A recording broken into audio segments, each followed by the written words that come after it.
To the Inside Scoop, I'm Pat Riley. Thank you for joining us. We'd like to welcome our guest. We have with us Raynham's health agent, Allan Perry. Allan, thank you very much for joining us. Thank you, Pat. Thanks for having me. I'm sure you've been really busy this summer season because in addition to your regular duties, which we'll talk about a little bit later, it's been a bad year for mosquitoes. Yes, it absolutely has. As a matter of fact, we just recently, the state completed a second round of spraying, which I don't remember that happening anytime recently, that's for sure. Yeah, you're right.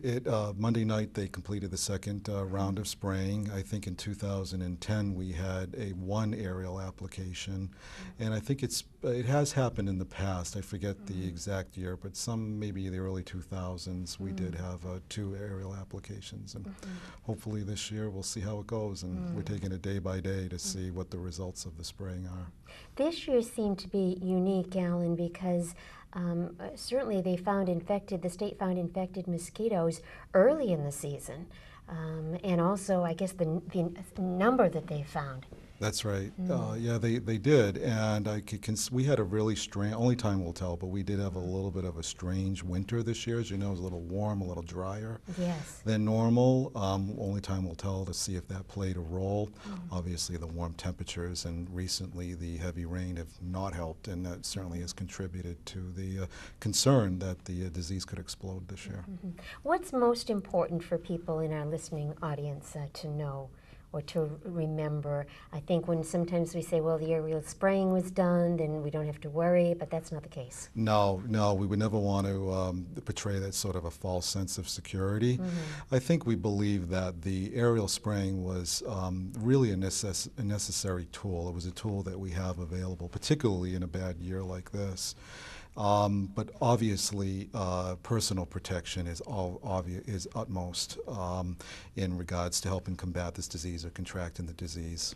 You know, wearing long clothing if you can, long sleeves, long pants. The use of insecticide with DEET in it, of course, is still utmost. And protecting your own home, keeping a barrier from mosquitoes getting to you, curtailment of nighttime activities are all something that you can do to just take control of the situation and not be, sort of a slave to this problem. Absolutely. Standing water, that's another thing that can attract mosquitoes. Yeah, that's right. I think the general rule of thumb is you want to dispense of standing water, at least once a week, maybe more if you can. People who may have bird bath type situations or other types of standing water, I think that would help a lot, help break the cycle of the breeding of mosquitoes. Now, how did you get involved this year? Did you get a call from the state letting you know that there is already an incident of infected mosquitoes? Well, yeah. As far as the reporting, when a sample is collected either by the local county mosquito control, Bristol County Mosquito Control in Raynham's case, or the State Department of Public Health, if a pool comes back with a positive result, whether it's in a bird type biting mosquito or in a human type biting mosquito, whether it's West Nile, Tripoli, or any other type of arbovirus, the state will usually call the community that's affected and let them know, usually before there's a press release. Usually there's a short time. And that's usually how we find out each year that it's definitely appeared again. Raynham, myself, the local Board of Health, and many local boards of health and health agents in the area have been working on this issue of how we deal with this matter really consistently and in the forefront since last year. Last year, I know there was a lot of concern because obviously we had a well-respected member of the community that unfortunately did get bitten and lost his life. Right. And I know meetings were held. The selectmen, as the Board of Health and yourself, were very concerned that the state take action as soon as possible. Yes, and I'd even say that prior to that happening, Raynham I've been your health agent for 13 years now, and I can tell you that Raynham has been very, very proactive on this particular issue. The disease is endemic here. Raynham sits on the Hockomock Swamp along with some of its neighbors. And that's kind of like the epicenter of mosquito problems, it seems, at least for New England. We believe that to be true, yeah. We believe that the Hockomock Swamp is the main breeding ground for the disease. And that makes it particularly difficult, Allan, does it? Because you can't really go in there and do any ground spraying. Exactly, it's very difficult because it's such a large area. It's a wetland area, sometimes an area that's considered to be of a critical environmental concern, so it really is not that easy to be able to ground spray, sure, and get in those hotbeds. And it's a difficult situation attending some of those meetings and listening to some of the information. I never realized that when actually they spray, they only really can get the mosquitoes that happen to be out. That's correct. That's adulticiding is what they do. But the eggs or whatever can last for quite some time. They can, and the issue with the eggs of this particular type of mosquito in this area, the Hockomock Swamp, it's believed that it's very difficult to get the insect at the larval stage because it's embedded so deep in the crypts. And that's where, so yes, you're correct, the aerial spraying application is really only known to get the mosquitoes that may be flying at that particular time.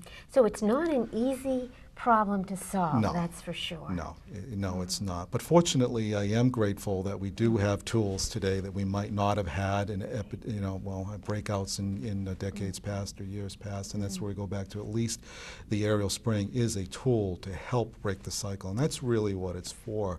And getting back to your original point, we don't want to, the aerial spraying will not remove the disease, but it will help break the cycle. Is it true that if people, want their property sprayed, they can call Bristol County Mosquito Control? Yes, they can. Bristol County Mosquito Control, not only, they have an intensive ground spraying in Raynham because it is an epicenter of the disease. But yeah, any resident or property owner can call Bristol County Mosquito Control and they will come and they will spray your property per your request. Well, that's a big help anyway. It is. Bristol, we're very fortunate to have that organization. Have we got good support from the state on this year? I know I think we said it was an issue last year. Yeah, I would like to, only time will tell again, Pat, but I do believe that I'm encouraged. I do think that the commissioner has taken our concerns seriously. The commitment this year to this community and the other 5 communities around the Hockomock Swamp does seem to be evident this year. So I think so. I think so. I think it's been a big improvement. And we don't really know what the future holds. As far as I know, some people have said, there's a 3-year cycle, but don't really know. Right, and I would never claim to really know that, and again, only time will tell, and better experts than me could probably answer that question, but I don't. That's the general belief that it may rise, peak, and fall off during a 3-year cycle. So tell us about, you said 13 years, but you've been involved in the health field even longer than that. Yeah, going on about 24 years now. Yeah. And you became the first full-time health agent for the town of Raynham. I did, September of 1999. Yeah. Tell us what the job entails. Well, it's sometimes a little bit hard to describe. Local boards of health have been given a lot of authority by the state legislature going back to the Paul Revere days. And as a matter of fact, Paul Revere was, I don't know if a lot of people know that, but he was actually the first Board of Health agent. Oh my gosh. Board of Health agent or Board of Health member, I forget, Okay. in learn something colonial new on the times. inside scoop here all the Yeah, time. that's I actually was asked that question once and I was kind of dumbfounded. I didn't know the answer who the first, but yeah, but anyway, the state legislature has given the local boards of health really broad authority in dealing with so many different types of issues, which can be a double-edged sword because on the one hand, the issues are broad and you have a tool there to try to resolve issues. On the other hand, the issues are that broad and there's always something going on. That's the positive side of the job, is that I really do like, I enjoy the not having a routine. The challenge of it, you never know. The challenges of it. But like in a community like Raynham, even though by population it's a small community, we do have a fair amount of industry and business here. And the Board of Health by statutes regulates food establishments, tanning facilities, body art establishments, septic systems, trash control, housing control. Really? Yeah, even can get involved with land development. So it really goes on and on. And so on any given day, we could be dealing with almost any type of issue. I think last year, our office issued, I don't have an exact number for you, but I want to say well over 400 permits. Really? And just yeah, and that's just permits that people are requesting. That doesn't include maybe housing type issues, or we also deal with flu clinics, as you know. Yes. In the years past, we've been very fortunate to have the support of the local school system here, where if you recall, H1N1 raised its ugly head a few years ago, Yes. and we also get involved with that. We sponsor those clinics with the help of the school department and the nurses. So we get involved with a little bit of that. We may even get involved with just some in-depth screenings or health type promotions, and it depends. But it's really a wide array of issues. Almost anything that could affect your public health or the spread of a communicable disease, we may be involved with. So something can come up that you can get a call about that you had you could not have anticipated. That's right. That's right. That does not happen. I'm at the point in my career now we can almost anticipate things, but every once in a while we really get thrown a curve, and it's good to have a good support network too. I think Raynham, with some of our partners, we have a good support network, and it's always something that I've been able to rely on too, and when those cases do come up. Our selectmen are the Board of Health. Yes. So you work closely with them, obviously. Yes, I do. Yeah. And you have an office at Town Hall. Yes. Yes. Is there a phone number that if people had questions or? Yes, the office phone number is 508-824-2766. Our fax line is 508-824-1540. And also we also are on the town's website at www.town.raynham.ma.us. Okay. And you can also get a hold of me directly, AD Perry at town.raynham.ma.us. Very good. So getting back now, obviously that would be, I would say, probably the issue of this summer as far as health issues with the mosquito situation. Yes, it's definitely at the top of the list. Will there be another aerial spraying? Do we have any way of telling, or will they do more testing now? They will do more testing, and only time will tell. We'll take this day by day. Usually, the cycle is about a 2-week cycle. I think they may know sooner, maybe later, but in general terms, I think within a 2-week window, we may get some reporting on how effective the spray was. And also, the state and the county will also continue to sample pools throughout the summer, hopefully until the first frost. Yeah, So, because really you're dealing with the problem until frost, the first frost, right? As far as more mosquitoes out there. Exactly. Yeah, you're right, and that brings us typically here in this region of New England, October, November, sometimes into November. Right. I know the state did a little something different this year because they've issued guidelines as far as when maybe activity on field should be curtailed or whatever. And last year there was a little concern about that because with the regional school district, obviously, Raynham had one set of guidelines and Bridgewater had another set. That's right. But this time it is uniform, or at least the recommendation is. Certainly in Raynham and Bridgewater, and you bring up a good point, we're in 2 different counties. But those mosquitoes, they don't care. They don't fly. Exactly, and that's a good point, and that's an argument that we've been bringing up for years, that the mosquito will not know the difference between Bridgewater and Raynham.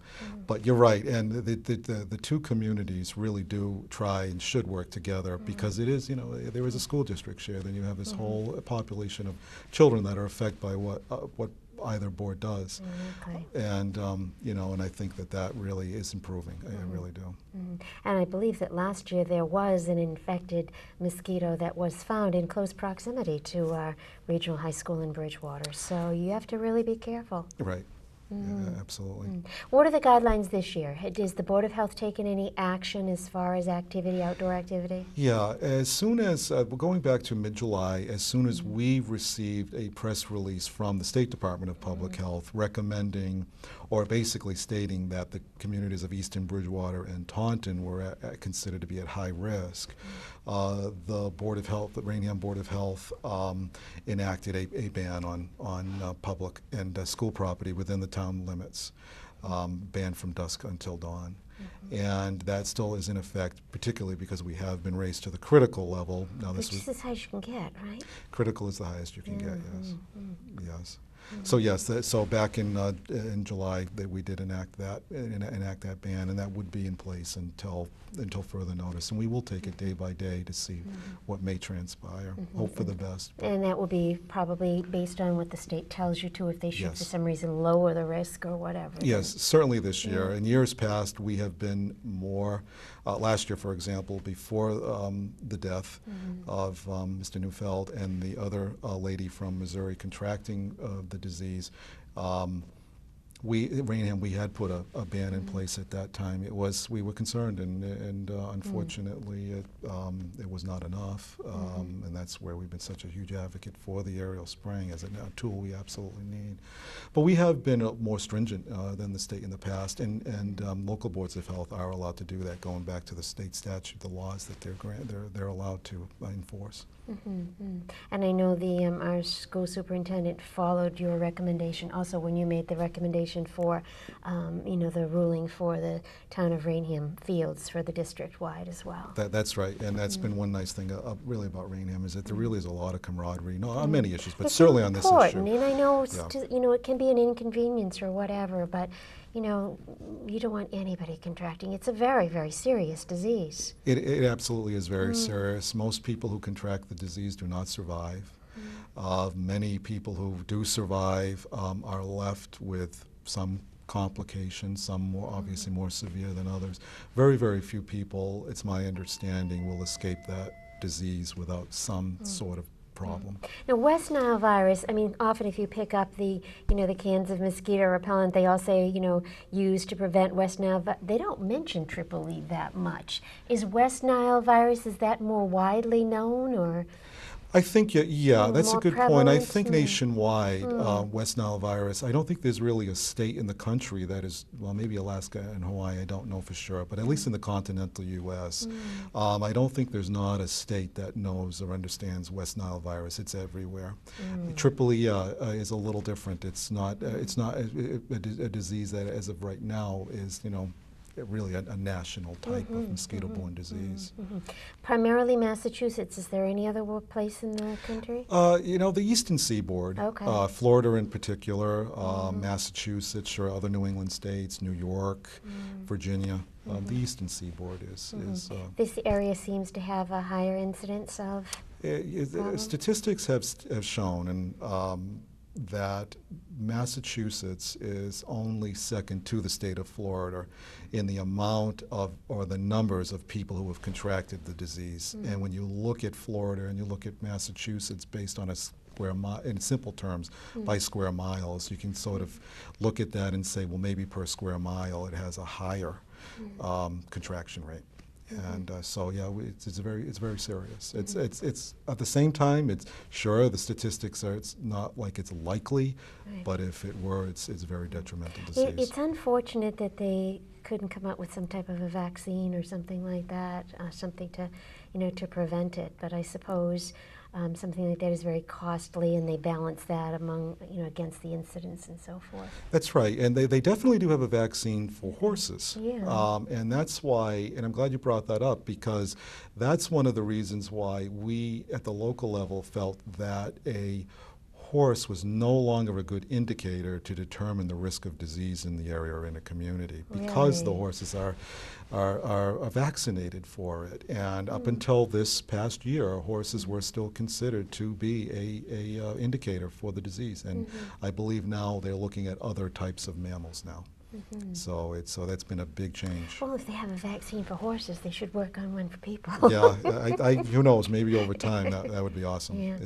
Now, recently, and I know you heard on the news as well, that there's a high incidence of, or an elevated incidence of West Nile virus down in Texas, and they're actually spraying there. Is that a totally different disease, the only connection being that it's borne by mosquitoes? It is a different disease, and I don't want to say I'm an expert, but what I would understand the difference between West Nile virus and Triple E is West Nile virus falls into a category of a disease you don't want to get. It's typically more harmful and more detrimental to young and old people with immune complications, immune deficiencies. Triple E is a disease that really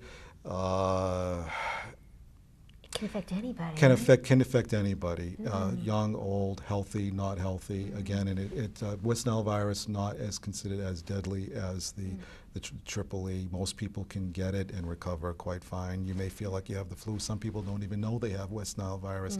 They may have a summer cold. It could be West Nile virus. It might not be. That's the way someone like you or me maybe would feel. That's the symptoms we might show. Right. But Triple E is going to be something you're going to really be extremely concerned.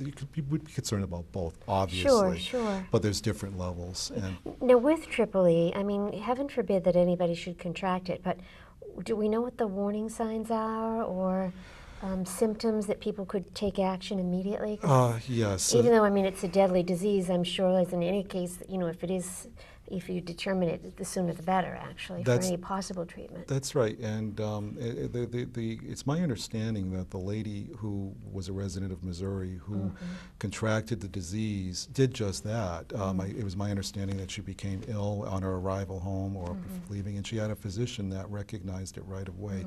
You know, it's severe stiff neck, high fever, delirium, dizziness, things like that.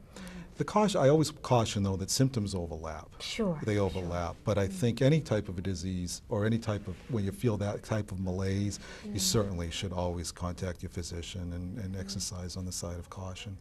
What does it take to be a health agent? Do you have a medical background at all? Or I'm sure you had to study some health issues. I did. I have a little bit of a unique background compared to my counterparts. I'm actually, my bachelor's degree is in civil engineering.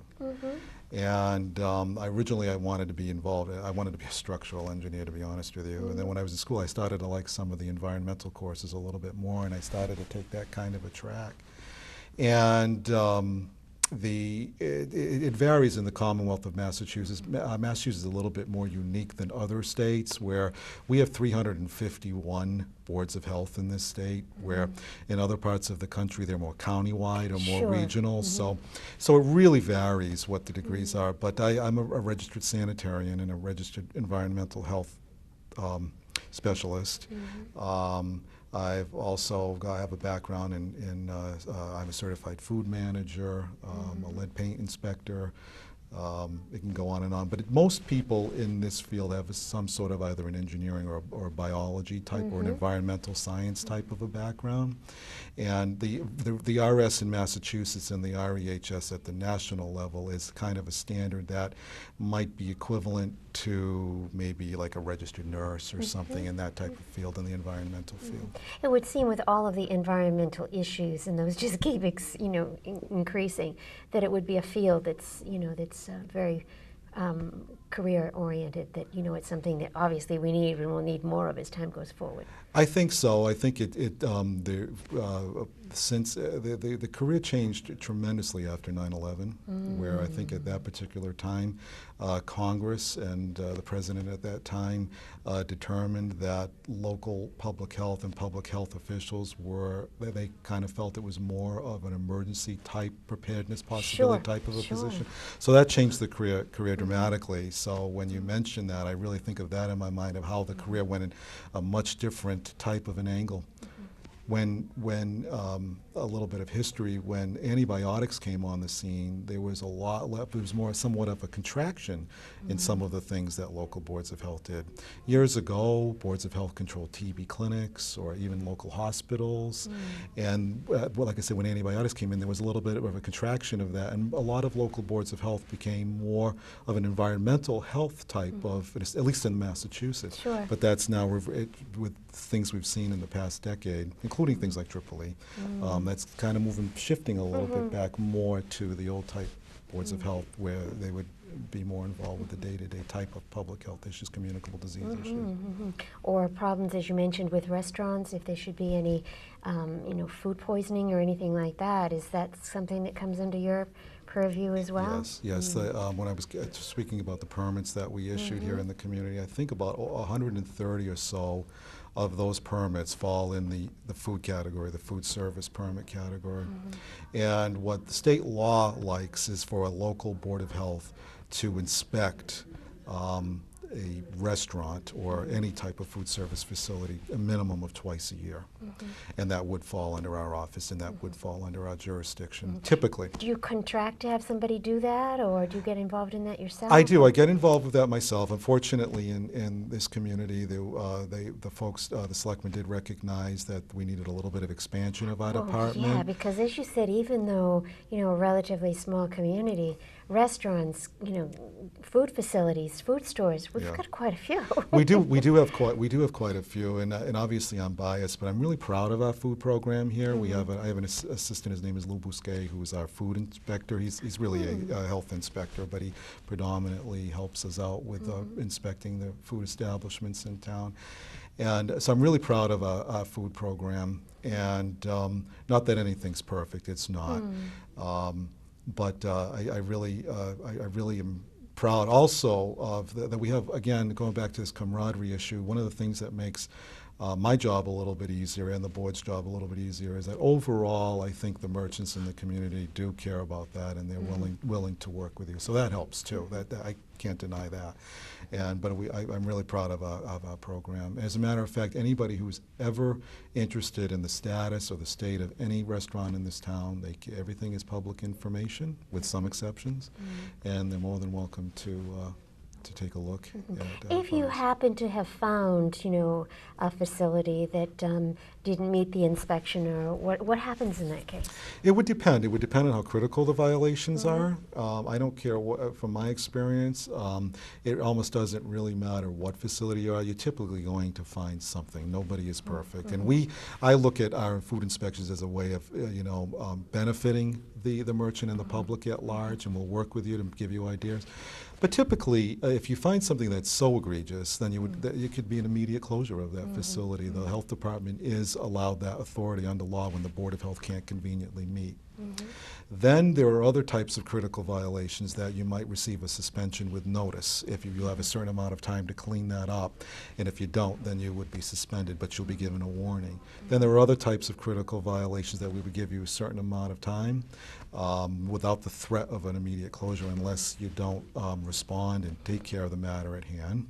And then you there would are give them your recommendations, and then they would need to get back to you and prove that they've met those. Exactly. Everything is done in writing. When we perform a food inspection, the original routine is done without notice. It's a drop-in inspection. But then if we find violations, depending on what the violation is, we give them a certain amount of time to correct it. And that's assuming it's not egregious. Right. And then they would be given we would perform a re-inspection. And then as long as everything's okay, they're all set, and they're given an okay, and then we move on unless we receive a complaint or our next routine inspection. Very good, very interesting. Yeah, it is interesting. There's a lot involved. Yeah.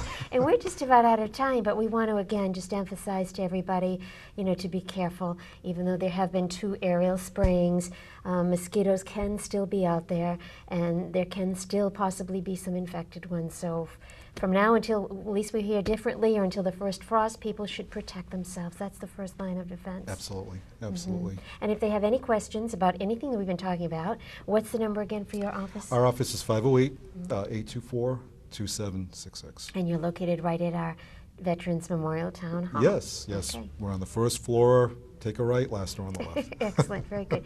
Thank you very much for being with us. Thank you. Thanks for having me. Our guest today is Allan Perry, our Raynham Town agent, health agent, and we want to thank you very much for being with us. We'll see you here on our next Inside Scoop.